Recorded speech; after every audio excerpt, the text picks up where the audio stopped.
I have a feeling someday we all may be looking back and wondering where were we, or remembering where we were when we heard about the downing of Pan American Flight 103. I was at work, and I heard someone talking in the hallway about an airplane crash.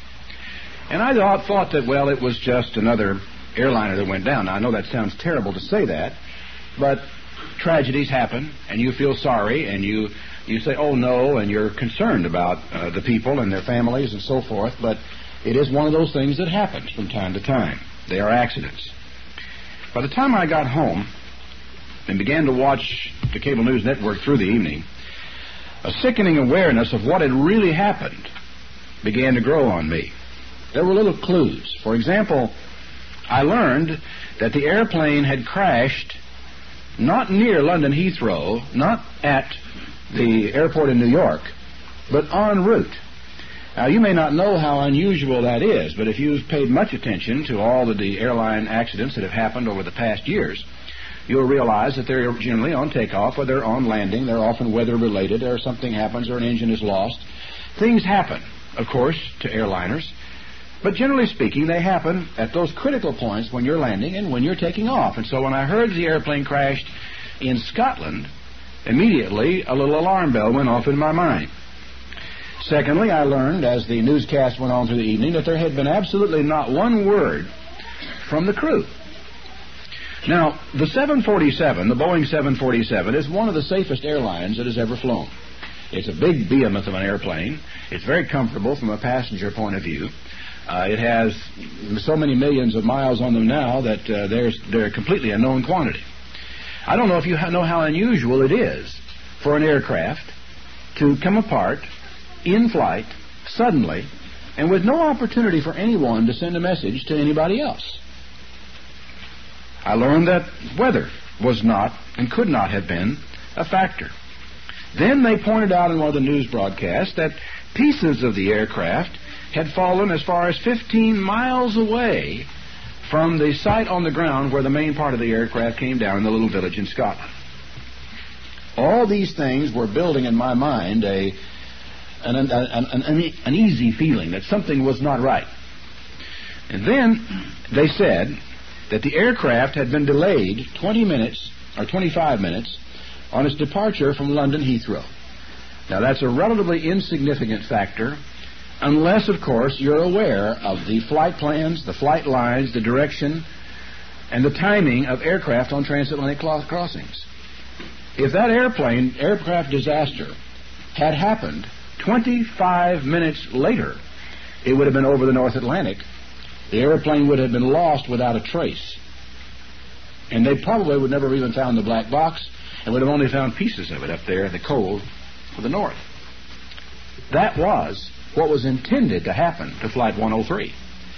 The delay that took place in London caused it to explode over Scotland. When I heard about that delay, the circumstantial evidence came together for me in a way that I no longer had any question. But also through the evening, there was a kind of unreal quality about the news coverage of this event. I don't know how many of you were really watching everything that was happening as the evening went on. But there was sort of what I call a dance of denial going on between the news media and the authorities as they discussed this. I watched, for example, when every news broadcast through the evening took anywhere from 5 minutes to 10 minutes, depending upon what type of news broadcast it was, discussing the age and the frailties and the cracks that had been found in Boeing 747s. Indeed, the Japanese have taken several of them out of service because in their inspections they have found cracks in the fuselage, and they have found it was no longer safe. And, of course, a fuselage failure caused the crash of one in Japan. But, again, it was a low-altitude failure. There was warning. Everybody knew what happened. The pilots were in touch with the ground. It was a totally different thing. But they went on and on and on, talking about cracks in the fuselage and how it might have been something that happened with the 747, I thought. And then in the same broadcast, people were saying, well, we should not be trying to come to any conclusions about what happened to this airplane. Now, what was interesting was the time when they were making those statements was not when they were discussing the cracks in the fuselage. It was when they were discussing the possibility of a terrorist attack or a terrorist bomb in that airplane. They would not, could not seem to face up to it. We must not judge too quickly. And of course, one of the most bizarre discussions I ever heard in my life relative to an aircraft accident on television took place on Cable News Network that night.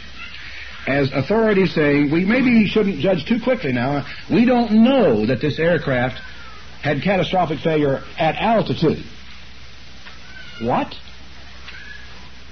Now, it was almost as though they were asking me to believe that the airplane had crashed whole into the ground. Could have. Not that it did, but could have. And the pieces of it flew off and flew 15 miles and landed somewhere else. Now, I realize that you can't make judgments about airplane crashes based upon fragmentary information and eyewitness accounts of it, because people see things different ways and people are mistaken. They thought for a while that maybe there had been another aircraft involved in it, but all that was is people seeing pieces of the aircraft, same aircraft, falling quite a little distance away. Well, as I listened and watched all this, I said to myself, what's going on here? What does all this mean? First, it was blame Boeing, because the 747 was getting too old and had cracks in it. Then it was blame Pan American Airlines. Then it was blame the FAA for maybe their policies on inspections. And then finally, it was blame the State Department after we began to find out that they had warnings about possible terrorist attacks. And I began to wonder, when is somebody going to blame the Islamic terrorists who put the bomb on the airplane? When? Well, of course, they have to wait. They have to wait for evidence. But if they're going to wait for evidence about that, why not wait for evidence about other things, like cracks in the fuselage? Why blame Boeing? Why blame the FAA? Why blame the State Department? Why blame Pan Am? Why blame anybody until you know? But it was almost as though everyone was desperately afraid to acknowledge what might have happened here, and I think I understand why. Because as I watched this coverage in the evening, I found myself hoping that it was an accident. I found myself hoping that it wasn't that way. And when I began slowly to realize that it was not an accident, that it was a bomb, that the aircraft was destroyed by terrorist actions, and when I heard about the phone calls, I don't know what it was, but I felt something cold right down in the pit of my stomach when I realized what that meant, when I realized where it could go, when I realized what could finally come out of this incident that took place over Scotland. 250-some people extinguished in a moment. And I finally realized that no one wanted to admit that the airliner was destroyed, and these people were murdered as an act of revenge. Pure, simple revenge. It was coldly and cruelly and cynically calculated. It was all laid out. Great effort was gone to. Have you heard what they were doing? They had gotten to the place where they were hand-searching every piece of luggage. They were x-raying every piece of baggage. They were searching every person that went on these airlines. They had an exact correlation between the luggage on the airline and the people who were on it. Every vehicle that approached that airliner for service in any way, and all the personnel were carefully screened and watched all the time and observed. And they still got a bomb on that aircraft. Now you think about that. And then you think about the fact that it was done just a few days before Christmas. The whole thing, cynical, cruel, calculated, and deliberate. In a way, it makes sense for the Muslims to thumb their nose at the Christian religion, to actually precipitate the incident at a time when it would have the greatest possible impact. If you saw that poor woman lying on the floor in the New York air terminal screaming with her husband trying to help her get herself back under control and to comfort her, you'll know what I mean about maximum impact. It was an act of revenge, and of course everybody knows by now that there were warnings to a couple of American embassies that there would be a bomb placed on a Pan American jet leaving Frankfurt and going to New York, and it would be done within the next 2 weeks. And then there was one call shortly afterward, after it happened, that said it was done by a group calling themselves the Islamic Guards or something like that, which everyone knows is a group of Iranians. One of the biggest dangers that I see in our world today is that in the Western world, in the United States it seems to me in particular, People are incredibly ignorant about who these people are. They know almost nothing about Islam. They know very little about its origins. They don't know very much about the Arabic people, the Arab people, where they come from, what they stand for, what kind of lives they lead, what kind of mentality they have, why they think the way they do, because you have to think about what happened here. We accidentally, and I do believe with every fiber of my being that it was an accident that our ship shot down an airliner coming out of Tehran. But I can tell you categorically that the people in Iran do not believe that it was an accident. Now, I want you to think for a moment about why they don't think that it was an accident. The answer is very simple. If the tables had been turned, they would not have hesitated to have shot down a civilian airliner, and they can't bring themselves to believe that we would have hesitated either. They think we did it. They think we did it on purpose. I'm not entirely sure and convinced in my own mind that it was not staged and even precipitated or hoped for as an incident, a cause célèbre, or something that could actually be brought about to cause an international crisis. I don't know, and I'll be waiting to be proved wrong. But there is a suspicion that has grown the more I study these people. The more I study their origins, the more I study their thought patterns, the more I realize that such duplicity can be very much a part of their international policy. Americans and all Westerners, in spite of everything that's happened to us over the past 20 years, still do not see that there's much point in paying a lot of attention to the history of these people. Well, I'd like to rectify that at least modestly for you today. Time certainly is not going to permit me to give you the history of the Arab people or of Islam or what it means, but there are a few significant things that I think you ought to know. Take your Bible and turn back to the 16th chapter of Genesis, because this is the origin. A decision here was made that had it gone differently, there would have been no Arabia. There would have been no Arab people. There would have been no Muhammad to go up the mountain and receive a vision and come back and begin a religion you and I know as Islam. Sarah, Abram's wife, Genesis 16:1, bare him no children. And she had a handmaid, an Egyptian, whose name was Hagar. And Sarah said to Abram, Behold now, the Lord has restrained me from bearing. I pray you, go in unto my maid. It may be that I may obtain children by her. And Abram hearkened to the voice of Sarah. Now, as bizarre as that sounds, it is exactly the same sort of thing that's happening today in surrogate motherhood. People want children, they want them very badly, and so they go about trying to find a way of doing it. We have surrogate mothers that are done by artificial insemination or by in vitro fertilization. They did a much more straightforward method of it in this time, much simpler one, but it was exactly the same thing and exactly the same principle. In a world where a man might have more than one wife and maybe several concubines, the idea of giving him another concubine to have children for a wife is a very simple way, a very simple thing. And, of course, nowadays we are only beginning to examine the legal consequences, moral consequences, and emotional consequences of surrogate motherhood. And here's an ancient lesson that tells us where the problems can arise. Sarah said, now, I want you to do this. She said, I want you to take my maid. Sarah said to Abraham, Behold, the Lord has restrained me from bearing. I pray you, go into my maid. It may be that I may obtain children by her. Abraham listened to the voice of Sarah. And Sarah, Abraham's wife, took Hagar, her maid. She was an Egyptian, after Abraham had dwelt 10 years in the land of Canaan, and she gave her to her husband Abram to be his wife. He went into Hagar, and she conceived. Now, mind you, she has not borne the child yet. She is pregnant. Sarah is not.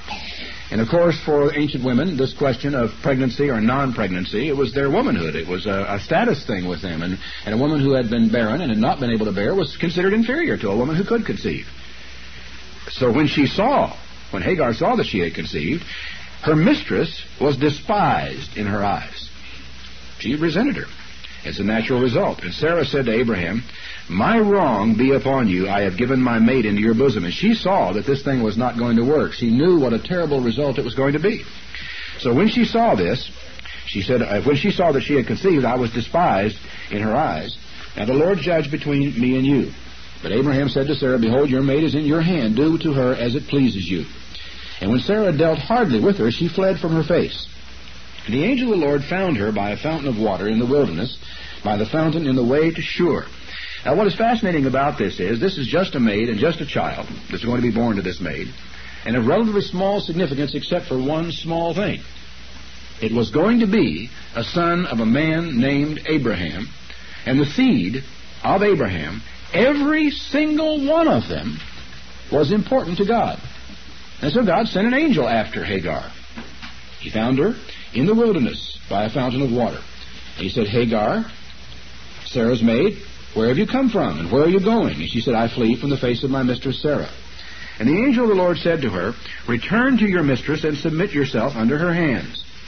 And the angel of the Lord said to her, I will multiply your seed exceedingly, that it shall not be numbered for multitude. There are going to be millions of descendants come from this child that you're carrying right now in your womb. There are going to be a lot of folks.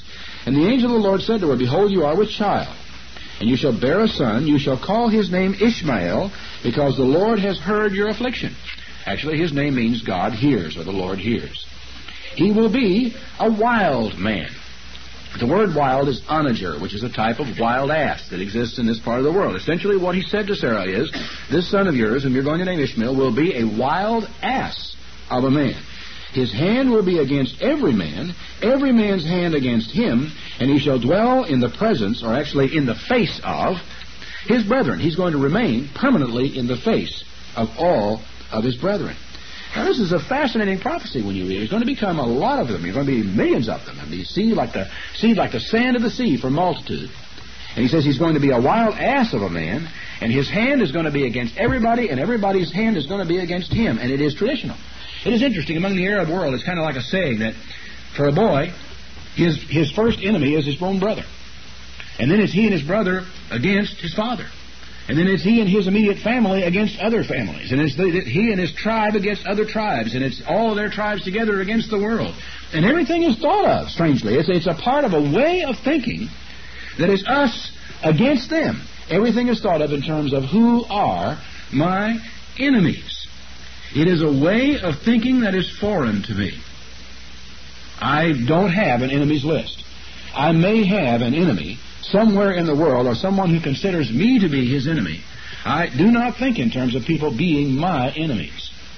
And therefore I tend not to understand people who always think in terms of who their enemies are, and who have lists of enemies, sometimes long lists of enemies, who bear grudges, who start feuds, who maintain feuds. These descendants of Ishmael, as they developed over time, were very clannish, very tribal. They were people of the desert. They were the men whom we oftentimes refer to as Bedouins, who live in tents. And we tend to think of them as ignorant and dirty and backward and maybe do not appreciate in some aspects the vigor, the hardiness, the courage that existed in some of those old Arabs and the old Arab tribes. With reason, and I'm going to tell you in a moment, there's some things that we have not understood about them or not appreciated. But because of the fact that they were always fighting with everybody, they really were a generation of fighting men. But they didn't fight like you and I are accustomed to people fighting in our world. Nowadays, people fight for territory. A Bedouin tribe fighting against another Bedouin tribe for territory made no sense in the world. They might fight over a well, but more likely they're going to fight over a grievance or an affront. And their wars are for revenge, or for glory, or for honor. But of course you can't get honor out of something that's fought for treachery.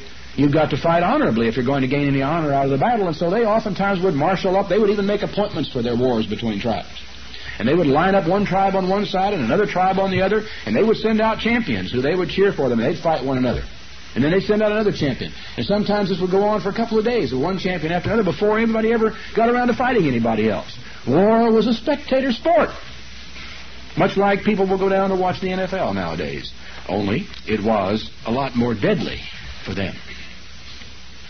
The wild ass, completely independent, unable to really submit itself to permanent alliances, unwilling to come under the yoke, unwilling to be tamed, unwilling to be controlled, is a very apt description for the descendants of Ishmael all the way down to our century today. And the tradition, their whole tradition of war is different from ours. Their whole tradition of manhood is different from ours. Their attitude toward women is different from ours, for women are property among Arab people. They do not have the kind of dignity and honor that women have in our society. Everything about them is different. And yet we seem to try to relate to them as though they were like we are and thought like we do. Well, coming on down a little further in Genesis the 17th chapter, and beginning, I think, in verse 20, actually not beginning in verse 20, but around verse 20. I want to start, I think, in verse 15. God said to Abraham, "As for Sarah your wife, you shall not call her Sarai, but Sarah shall be her name.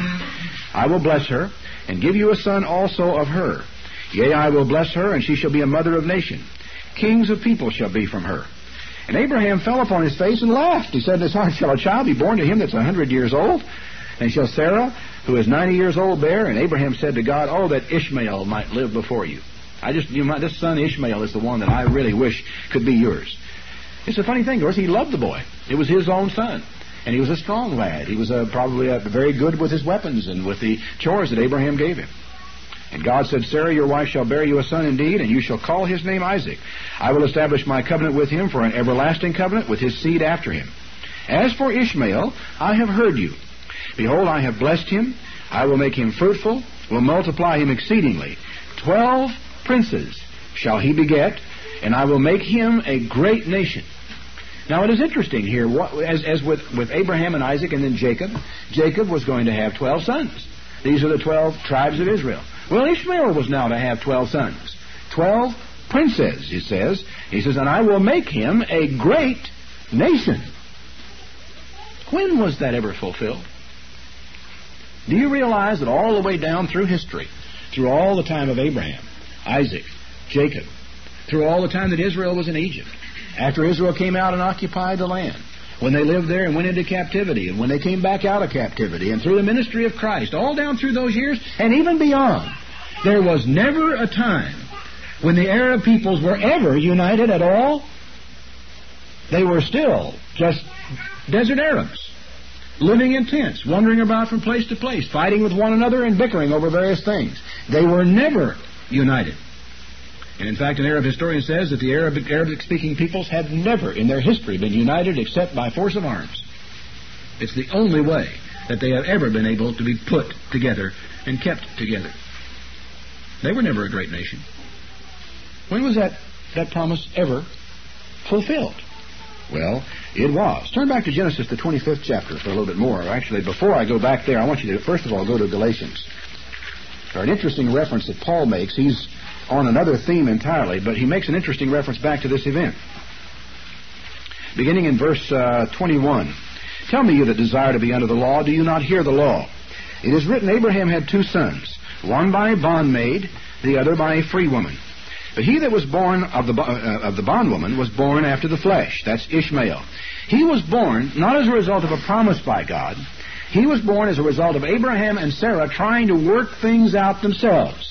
They knew Abraham was supposed to have a son. They knew this son was supposed to have certain promises. They said, "We've got to have a son. What can we do?" This is what he means when he says he was born by the flesh, or of the flesh. He was born of their efforts. He of the free woman, though, was born by promise. It took a miracle, actually, to bring him into the world.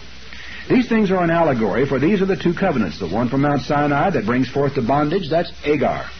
This Hagar is Mount Sinai in Arabia and answers to Jerusalem, which now is, and is in bondage with her children.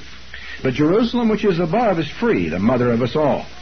For it is written, "Rejoice, you barren that bear not. Break forth and cry, you that travail not. For the desolate has many more children than she that has a husband. Now we, brethren, as Isaac was, are the children of promise. But as then he that was born after the flesh persecuted him that was born after the Spirit, so it is now." Now, Paul is drawing a spiritual analogy. He's talking about how that in the church, the Jews who are, Israel of the flesh, were persecuting the church, which is Israel of the Spirit.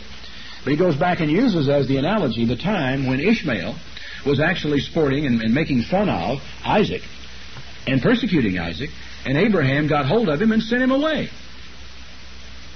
He who was born of the flesh persecuted him that was born of the Spirit. And the fact is that down through all history, those sons of Ishmael were probably never ever reunited with any of Abraham's other sons except at Abraham's funeral when Ishmael came back, and that was probably the end of it.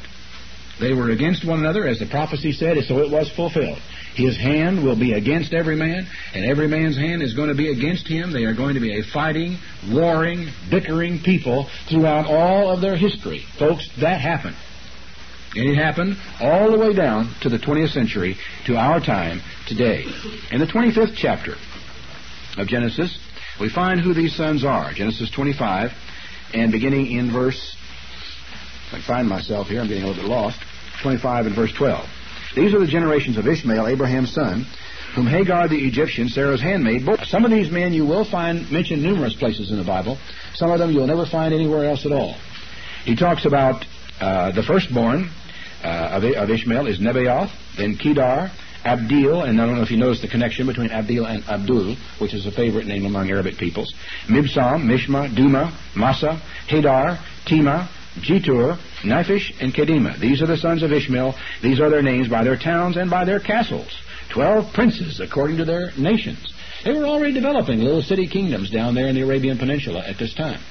And we will find name after name after name mentioned in the Bible that connects with these people. Not necessarily, you won't find some of them mentioned, but you'll find Kedar quite often. You'll find Tema from time to time. Other names that will be associated with them later, like Sheba, who many commentators feel was a kingdom in southern Arabia where Yemen is today. These are these people. They became the people of the desert. As I said before, they were clannish. They were fighters. They were very tribalistic in all their doings. And they were one more thing. They were idolaters. By the time we get to the time of Christ and beyond, and get especially down into the 3rd, 4th, and 5th centuries, these people had hundreds of idols. In fact, they tended to worship and have sacred trees and sacred rocks. And people would actually, some event would take place here to be attributed to a rock. They were animists, as it were. And they would make a pilgrimage every year to this tree or that rock or this other thing.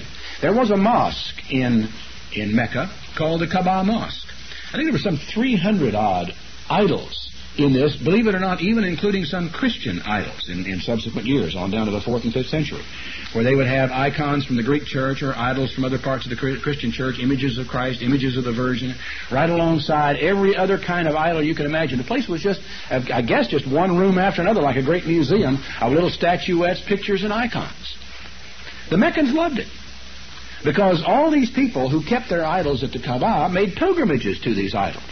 And, of course, when they made pilgrimages down there, they brought merchandise and they bought merchandise and they traded with the people of Mecca. And Mecca slowly grew rich as a result of the idolatry, as a result of the people's continual pilgrimages to Mecca, and also as a result of their position along a trade route coming from the southern end of Arabia all the way on up to the Levant, of course, with then taking sea and going on over to Europe. In 570 A.D., a man named Muhammad was born. He was it's hard to put too many superlatives on it. He was an ordinary man. There was nothing special about him. Plain, simple. He grew up illiterate. He was a camel driver. That could be a little bit of a put-down if one doesn't understand that he actually was what the equivalent of a caravan master who took a caravan, a bunch of camels, and went from city to city. When he got there, he took the goods and traded them and put back and forth and put other stuff back on the camels and went back to Mecca again. He was a trader, a camel driver, illiterate. He married a rich widow somewhere along the line, and by all accounts they had a good marriage. One of the nicest things about it gave him time to do what he liked to do most, and that's get away, because by all accounts he was a quiet recluse. He liked to be away from people. He liked to sit out somewhere and think a lot. And so it happened that he was in the mountains near Mecca. He was in a cave sleeping when he had a vision.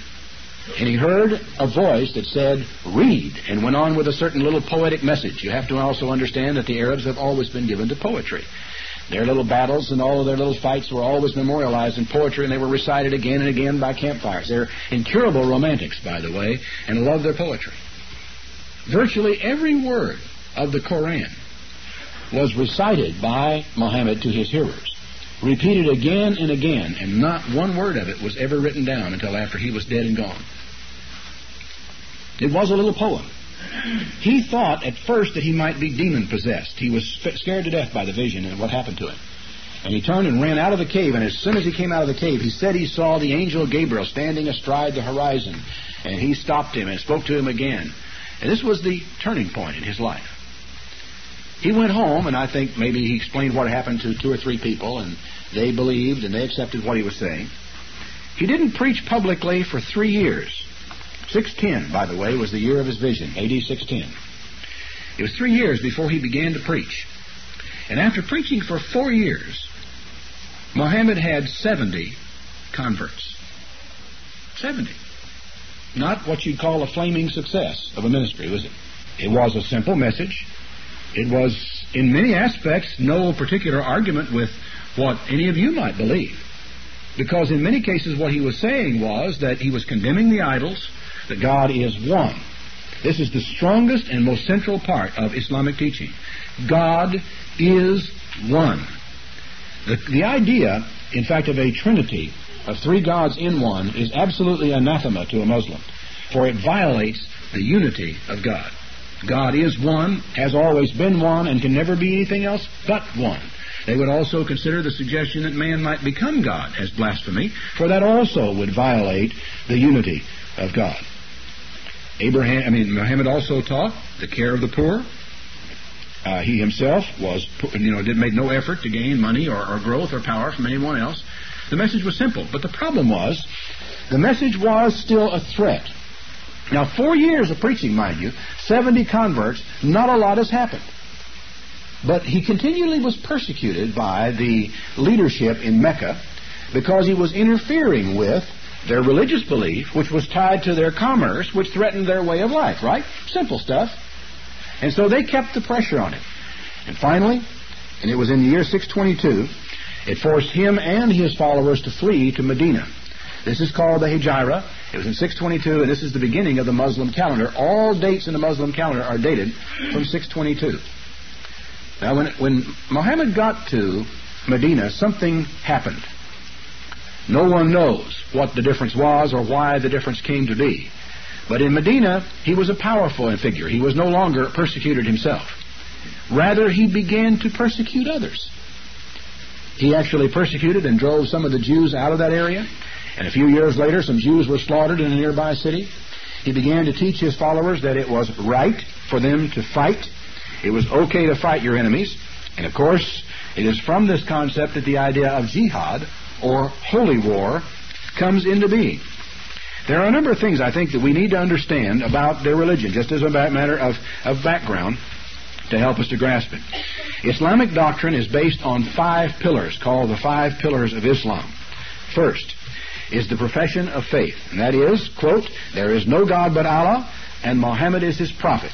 According to Muslim doctrine, this profession of faith has to be recited at least once in a person's lifetime, aloud, correctly, on purpose, and sincerely from the heart, in order for you to claim to be a Muslim. That is the first pillar of Islam.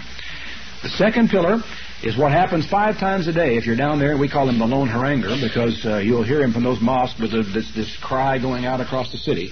The second pillar of Islam is the 5 daily prayers that must be made bowing toward Mecca as they pray. The third pillar is a welfare tax called the zakat. Every Muslim is required to pay it. It's actually a real complicated version of the tithe with different percentages applied to different kinds of income.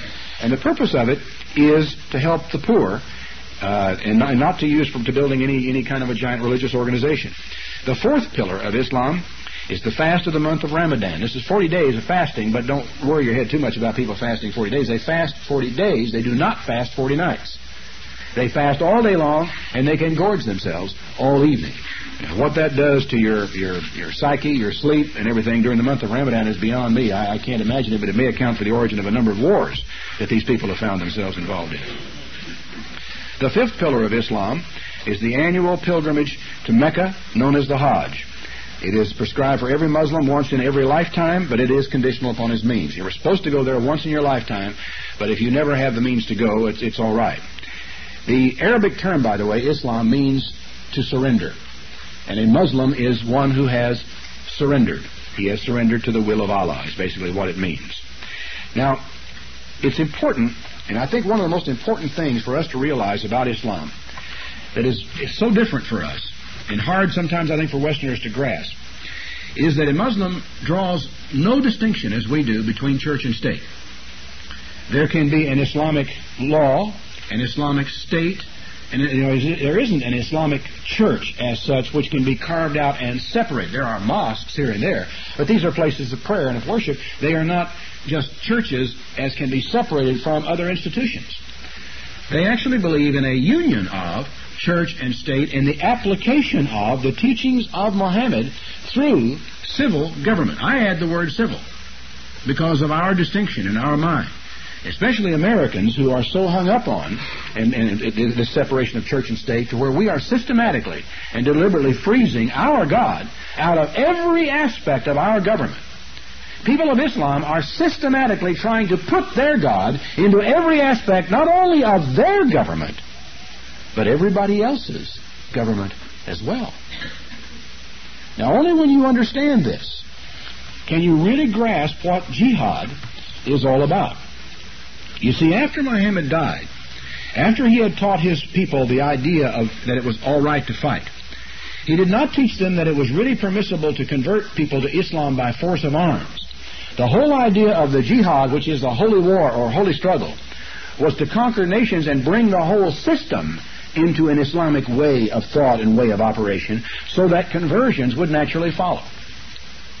But as jihad began to develop, of course, every warrior who went out to fight was told that if he died in jihad, he went immediately to paradise, and paradise included flowing streams of crystal blue water and numerous virgins, all for him, and a way of life, plenty of food to eat, and fresh fruits and vegetables, and everything imaginable that would be wonderful in this life, he was going to get in the next life if he died in jihad.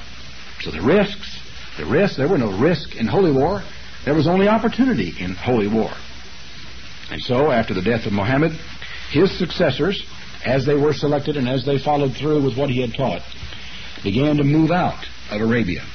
They moved on up into what we now would know as Syria and Iraq, and they began to fight. And wherever they went, because they considered Christians and Jews people of the book, Christians and Jews were allowed to keep their religion. They were, however, taxed heavily. Those people who were not Christians or Jews were given a very simple option. A sword was put to their throat, and they were given the chance to accept Islam or die. It was probably one of the most effective missionary techniques anyone has ever practiced. In less than 100 years, Islamic warriors had conquered everything from Jerusalem, the Levant, Syria, Damascus, what we call Iraq today, all of Egypt, right across North Africa, Libya, Tunisia, right to the Pillars of Hercules at Gibraltar. They had crossed into Spain and conquered all of Spain. They had gone east across the Euphrates and had conquered all the old area of Persia. They had gone way up into northern Asia and clean down into India, and then within 100 years after the death of a prophet, and one of the greatest empires this world has ever known, set astride right across the belt line of the populated earth at that time, the civilized world, from a bunch of ignorant Arab camel drivers, some people think. But you know something? The promise that God made is fulfilled. He was a great nation. What a lot of people also do not know when they read about Europe in the Dark Ages and the incredible poverty and the way things were in Europe, they do not realize the role that the Muslim world played in that poverty and in that darkness and in that ignorance. Because the fact is that as they had gone across conquering, and the Byzantine Empire had been the only barrier to them at Constantinople that kept them from coming right on up through Central Europe. And the Pyrenees in Spain had kept them from spilling over into France. That's all that stopped them. But while they had actually created and had total control of the seas, this Islamic belt around the center of the world, they had actually blockaded Europe from any trade with any other countries. Because at that time nobody was trading to the United States. There wasn't one. They could not go to China. They could not go to Cathay. They could not go to India. They could not trade. Europe was locked in place because the Mediterranean was an Arab lake. They actually locked Europe in the Dark Ages for all those years. And in periods of time when monks and monasteries were actually gathering together books that they didn't think people ought to read and locking them away in monasteries where people could never see them, only be seen by people who were approved and by scribes and people who could be trusted within the Roman Catholic hierarchy.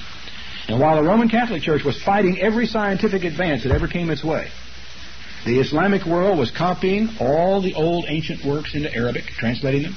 They were establishing a library in Cordoba, in Cadiz in Spain. They had them all across northern Africa, over in Syria.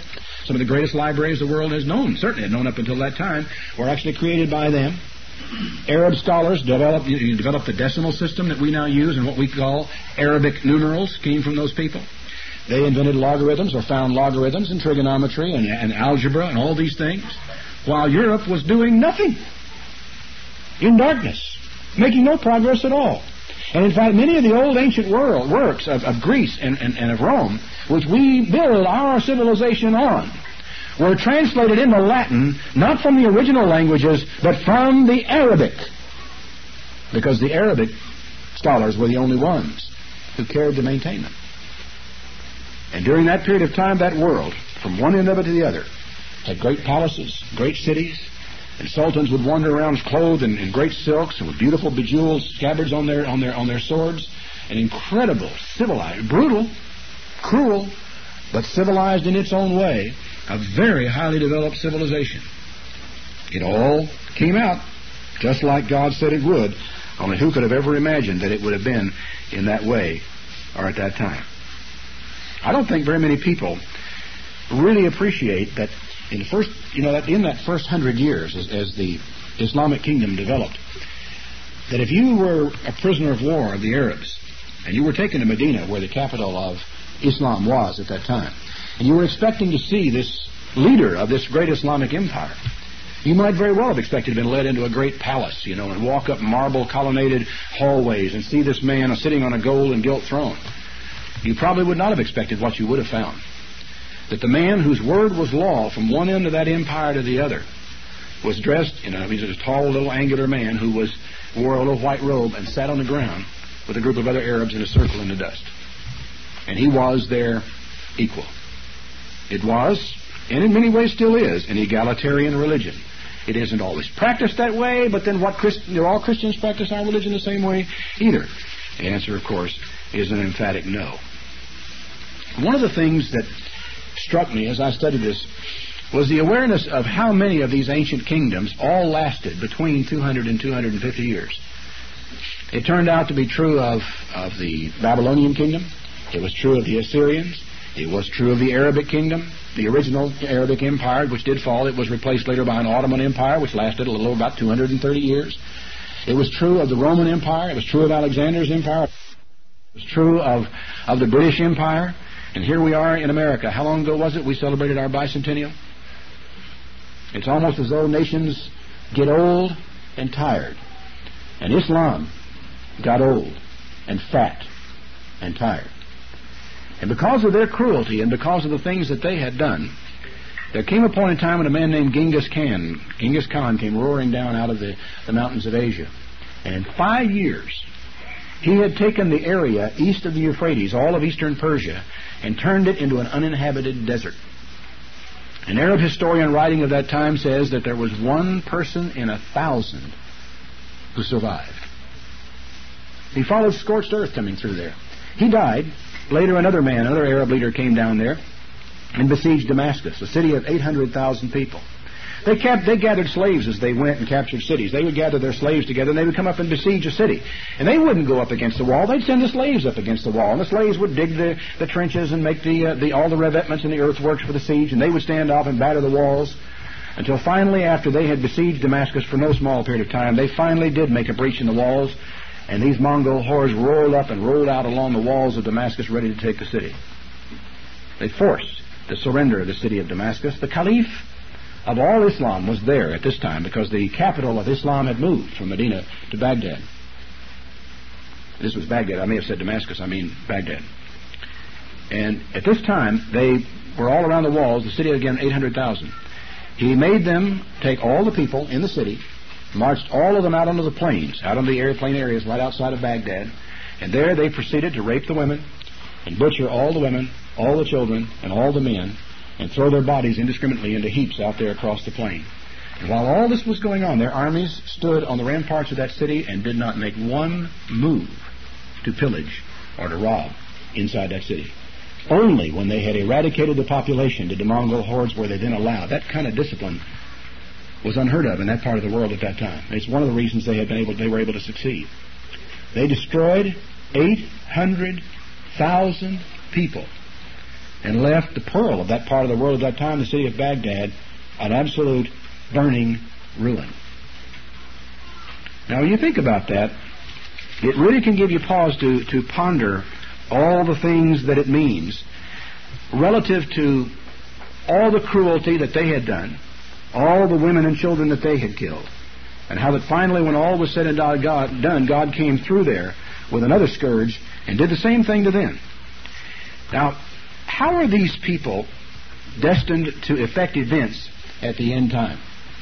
Because one of the things was here to talk about today was not merely Islam and history, but Islam and prophecy. In a prophetic sense, there are three major ways that people can be looked at or identified. First of all, they're going to be identified as people. They are the sons of this person, sons of Ishmael, sons of Abraham, sons of Isaac. They're people. This is an ethnic designation of people. And we look upon ourselves, generally speaking, as a generalization in the United States, ethnically, as the people of Israel. The second way is to look upon people in terms of the land that they inhabit. You will find in the Bible, for example, numerous references to the land of Egypt, and in most cases it has nothing whatever to do prophetically with the Egyptian people as an ethnic group. No one really knows what happened to the old Egyptians who were really Egyptians, for the people who live in Egypt now are not Egyptians. They are really Arabic, or an Arabic mixture of peoples who have gone in and inhabited that land. The third way that people are looked at is their role. For example, that is their culture, their religion, and their typology. For example, the Bible speaks of Babylon in terms of its geography. In other words, it is the land between the rivers, and it is actually an area that's a part of what today is Islamic. It is the area really near Baghdad. He thinks it talks of Babylon in terms of its people. They are the Chaldeans. He talks of Babylon in terms of its role, that is, its religion, its corruptive power, its commerce, and so forth. To New Testament writers, Babylon of old no longer existed. Rome was Babylon. Whether Rome was ethnically Babylon is not even a question, really. They probably were ethnically the Chaldeans by this time. But that's not necessarily the way the biblical writers were looking at it. The New Testament writers were looking at it. It was, culturally, religiously, as far as its role in the world, it was Babylon. And so they looked at it that way. In the end time, Rome is Babylon. But the type, that is, the historical type that you will look to, will not be Rome. It will be a city that existed in Middle Ages. In Middle Asia. Now, if you'll turn back to Isaiah, the 13th chapter, time will not permit me to do much. I just want to show you some things that you can take a little time with yourself. There's a lengthy prophecy that runs all the way from Isaiah 13 on up really through chapter 21, 22 in this area.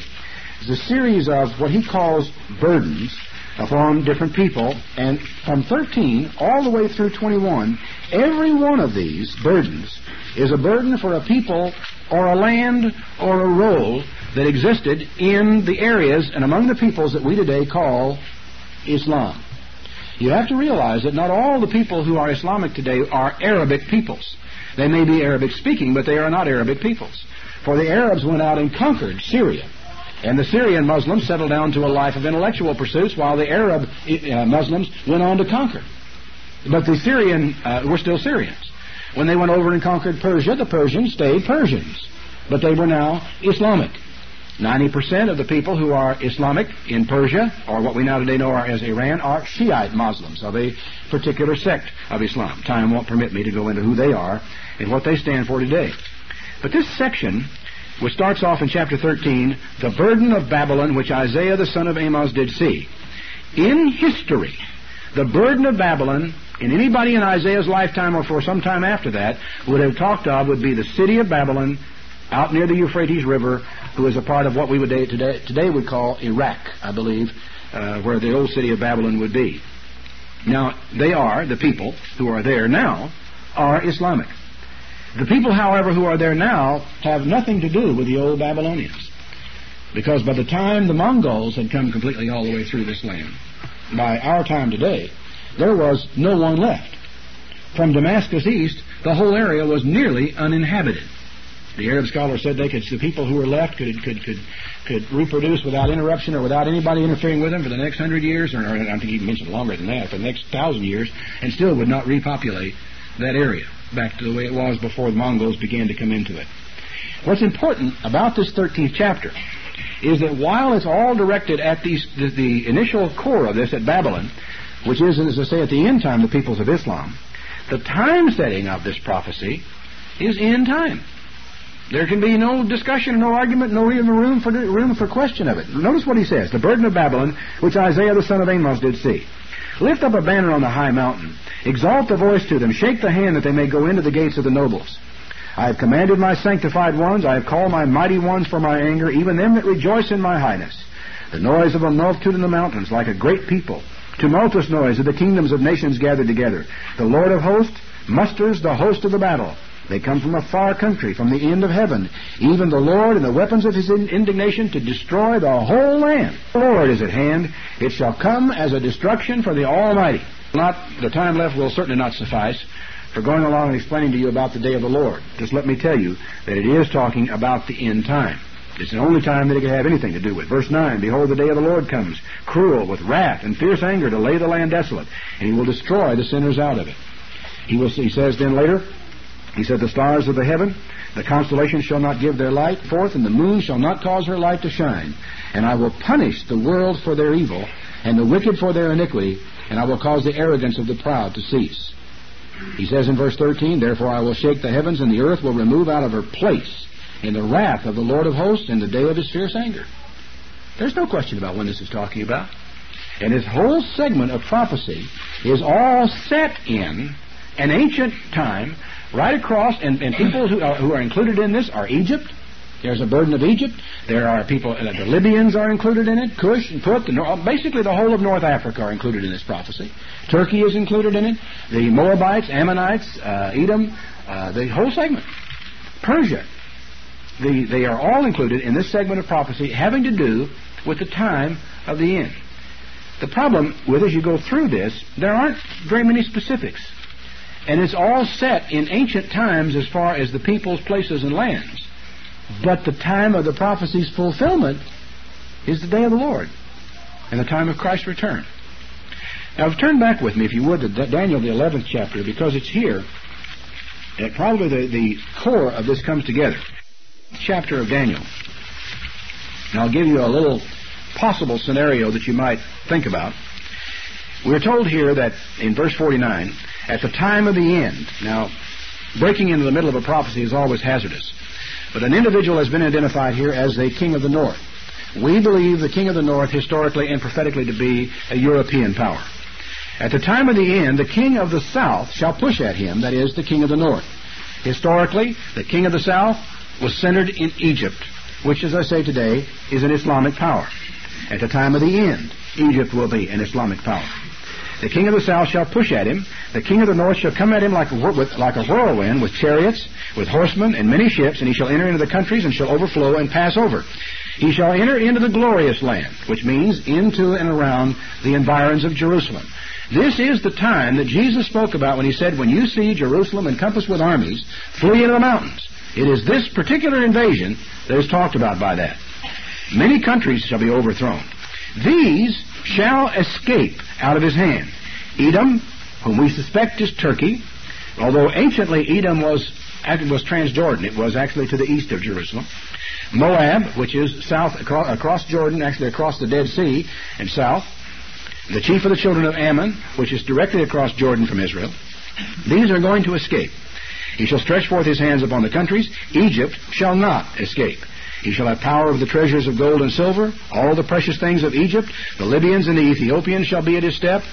What essentially is happening here is that a European power is going to invade the Middle East, will take Palestine and North Africa, especially including Egypt. We have long suspected that what this will be is a move on the part of the Europeans to secure oil supplies for themselves. We and the Russians both have oil supplies of our own. We're not completely self-sufficient, but we can survive. We all know what it was like the last time the Arabs tried to cut off our oil, and it was not pleasant at all.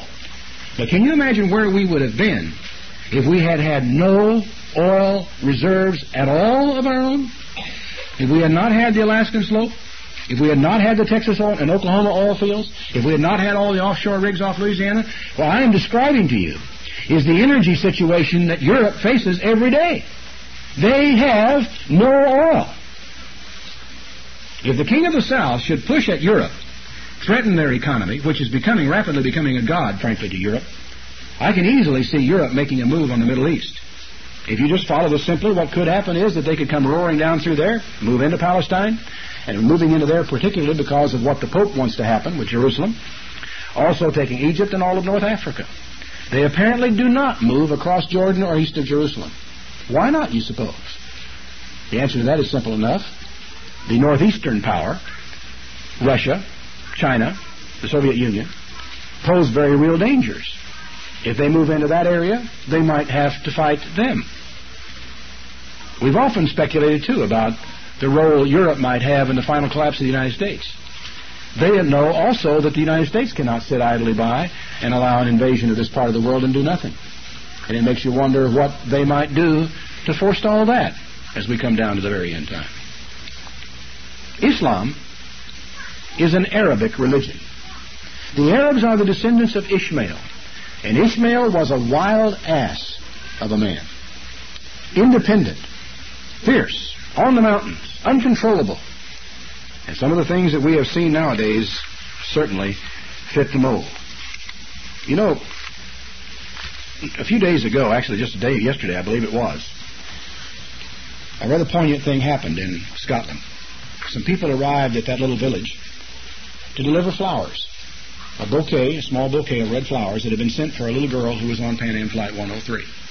It had come from a woman who had ridden the plane with her from Frankfurt to London. She had not known the little girl, but she had sat next to her, and she sent a little note to the effect that it was in memory of this little girl and gave her name, who had brightened her life for just that short period of time from Frankfurt to London.